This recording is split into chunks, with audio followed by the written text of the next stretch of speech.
안녕하세요. 트레이너 코사입니다. 세미나를 준비하다 보니까 신청하시는 분들의 신청서를 봤잖아요. 모든 분들이 센터의 관리자 혹은 센터의 대표님들이신 거예요. 공통적으로 고민을 하시는 내용들이 있어서 오늘은 그 주제를 들고 나왔습니다. 직원 관리, 직원과의 소통하는데 문제가 있다. 직원과 소통하려고 하는데 잘 안 된다. 등등의 고민이 많으시더라고요. 대표님들이 조금 들으면 같이 정보가 공유되지 않을까라는 마음도 있고요. 트레이너 선생님들도 나중에 추후 대표가 됐을 때를 대비해서 지금 현재 대표님들이 어떨지에 대해서 생각할 수 있는 내용들을 한번 담아보고자 합니다. 결론 한마디로 표현하자면 뭐든지 콕 집어서 얘기를 해줘야 합니다.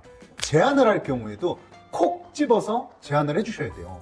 보통의 대표님들은 라떼는 안 그랬는데, 라떼는 안 그랬어, 라떼는 진짜 상상도 못했어 진짜, 보통 이런 말씀 많이 하실 거예요. 우리도 결국엔 직원일 때가 있었기 때문이거든요. 내가 직원일 때, 내가 막내일 때 생각해보면 이땐 이게 내가 잘못했던 게 맞네, 이런 과오들이 있었네, 그러니까 이런 과오들을 붙잡으면 좀 더 나아질 수 있겠네, 개선할 수 있겠네, 그랬던 과오들이 지금 이 직원들이 하고 있네, 내가 바로 잡아줘야겠네, 그런 생각을 하시잖아요. 라떼는 안 그랬는데. 그런 감정들이 이제 직원분들한테 투영이 되는 것 같아요. 나는 자꾸 정답이라 생각하고 얘기하는데 직원 선생님들은 이해조차를 할 수 없고. 그런데요, 저희가 여기서 하나 짚고 넘어가야 될 게 있어요. 우리가 그 시절을 겪었다고 해서 우리가 그 시절을 다 안다고 여기기 때문에 직원들에게 대하고 말을 하지만 지금 그 시대와 지금 시대를 비교할 수는 없는 것 같아요.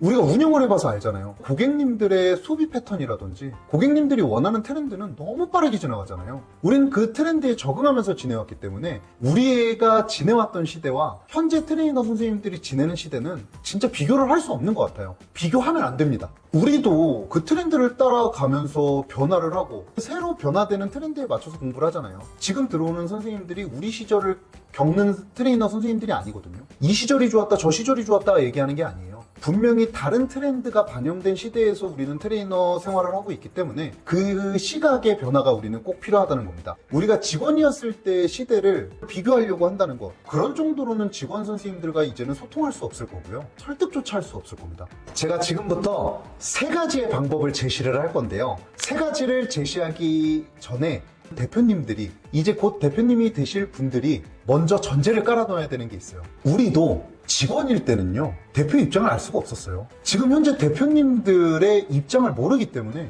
대표님들과 같은 생각 자체를 못했어요. 왜냐? 몰랐기 때문이에요. 직원분들은 직원으로밖에 경험을 해본 게 없기 때문에 모르는 거예요. 알지도 못하는 내용들에 대해서 강압적으로 누른다거나 이런 추상적인 말들은요, 직원분들한테 전혀 공감을 얻어낼 수 없어요. 우리도 그 시절 때 몰랐던 것, 이 몰랐던 것들에 대해서 선생님들께 알려주는 과정으로 이해하셔야 됩니다. 지금 우리가 생각하는 이 과정 자체를 애초에 모른다고 생각을 하셔야 되고, 그 모르는 과정을 이해시킨다고 생각하셔야 됩니다.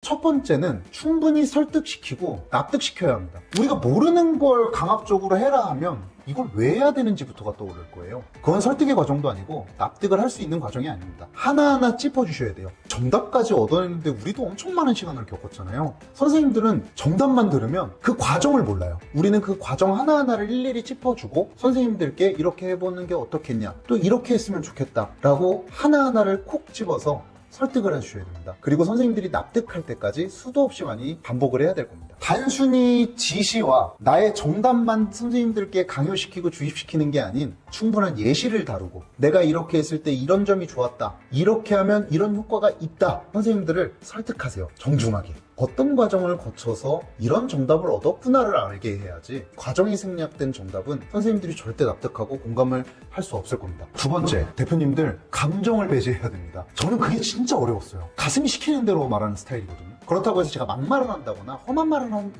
성향은 아닌 것 같지만 직관적으로 얘기하는 편입니다. 있는 그대로 말하는 편이고 직설적으로 말하는 편이에요. 저는 약간 개인적으로는 터프하다고 생각하는데 선생님들한테는 아닌가 봐요. 감정이 섞여 있을 땐 이야기가 이야기로 전달이 안 되더라고요. 얘기하다 보면 속이 터져요. 왜 이걸 모르지? 내가 이것까지 알려줘야 되나? 이걸 꼭 말로 해야 하나? 대표님도 이거 바로 공감하실 거예요. 감정이 들어가는 순간 벽부터 생기거든요. 저는 그 벽에 많이 부딪혀봤어요. 내가 스스로 선생님들과 거리를 멀게 만드는구나. 나는 다가가려고 하는 건데 선생님들이 멀어지는구나 싶더라고요. 이런 상황으로 가지 않기 위해서는 철저하게 감정이 배제돼야 돼요. 그럴 때 쓰기 좋은 방법이 뭐냐면 숫자를 만드세요. 무언가를 요청하고 얘기하고 설득할 때는요, 무조건 숫자를 얘기하세요. 숫자는 그 어느 때보다 투명하고요, 선명합니다. 잘잘못을 따지는 게 아니라요, 숫자를 포함한 확실한 비전과 방향을 제시해 준다면 선생님들은요, 오히려 좋은 표정으로 그 대화와 의사소통에 임하시는 것 같아요. 대표님들과 트레이너 선생님들이 약간 무게감이 있는 대화를 나누는 내용은 거의 매출이라고 생각을 해요. 단순히 너 왜 이렇게 매출이 안 좋아? 세일즈 더해! 매출 더해! 영업 뛰어! 회원님들 꼬셔! 이런 센터는 최악이에요. 저는 이런 센터를 얘기하는 게 아닙니다. 방법을 찾아야죠. 예를 들어 어느 정도의 회원수를 보유하고 있고 어느 정도의 수업수를 소화하고 있는지는 다 파악을 하고 계시잖아요, 대표님들은. 저도 마찬가지입니다. 저도 그런 부분을 잘 파악하고 선생님들이 수업이 혹시 부족하진 않은지, 뭐 어려움은 없는지, 개선할 점은 뭐 없는지 등등등에 대해서 파악을 해요. 회원님들이 지금 수업을 잘 소화하고 계시는지, 수업수를 조금 주의 깊게 보는 것 같아요. 어느 정도의 일정 숫자를 유지하고 있던 선생님이 갑자기 숫자가 떨어진 거예요. 뭐 요즘에 뭐 무슨 문제가 있는 건지, 수업을 할 수 있을 만한 회원님들이 부족한 건지. 예전에는 너 왜 이렇게 수업수가 안 나와? 뭐야? 나도 할 말이 없는 거예요. 그러니까 나도 자꾸 쪼더라고요, 선생님은. 잘해야 되니까. 선생님도 잘해야만 나한테도 좋은 거고, 또 나도 이걸 잘 파악해 놔야만 선생님이 좋은 거니까. 그런데 내가 확실하게 말할 숫자와 근거가 없으니까 나도 모르게 감정으로 가는 거예요. 상대방은 좋겠어요? 선생님 입장에서도 들리는 게 좋지 않겠죠. 제가 그게 너무 불편해져서, 또 그걸 불편해하는 선생님을 보는 게 힘들어서 숫자를 준비하기 시작했습니다. 제가 이걸 찾아보니까 흐름이 뭔가 깨지는 부분들이 있는 거예요. 매달에 어느 정도의 수치, 수업 숫자와 수업을 하루, 이틀, 일주일, 한 달, 어느 시간대에 수업이 포진되어 있고 소화하고 있는지에 대해서 제가 숫자를 준비해서 선생님과 얘기를 나눴어요. 우리가 숫자 얘기만 하다 보니까 감정을 드러낼 시간조차 없는 거예요. 지금 감정을 뭐 표출할 시간도 없이 우리는 여기에 몰두해서 몰입해서 방법을 찾고 있구나. 그 후론 굉장히 시간이 많이 단축됩니다. 한번 대표님들도 이 방법을 한번 써보시면 직원 선생님들과 적어도 벽이 굉장히 얇아지는 건 느껴지실 겁니다. 세 번째로 제가 말씀드릴 내용은 제가 쓰는 방법인데요. 사람마다 성향이 다 다르잖아요. 살아온 환경도 달라요. 같은 물건을 봐도 사고하는 방식이 다르더라고요. 내 가치관에 따라라, 이럴 순 없잖아요. 그리고 따르지 않더라고요. 그럼 도대체 직원 선생님 개개인과 어떤 식으로 내가 접근을 해야 라포를 형성할 수 있고 더 큰 일들을 도모할 수 있을지에 대해서 주변의 지인들을 이용했습니다. 예를 들어 저희 선생님 한 분은 내향적이고 생각이 굉장히 깊어요.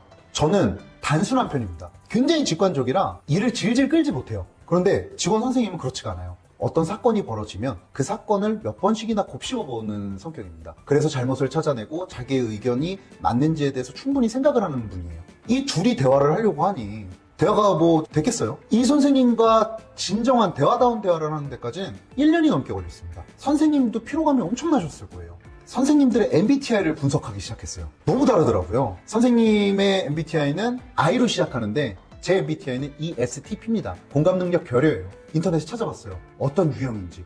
읽으면 읽을수록 이해가 너무 안 되는 거야. 나는 이 사람을 이해할 수가 없겠는 거예요.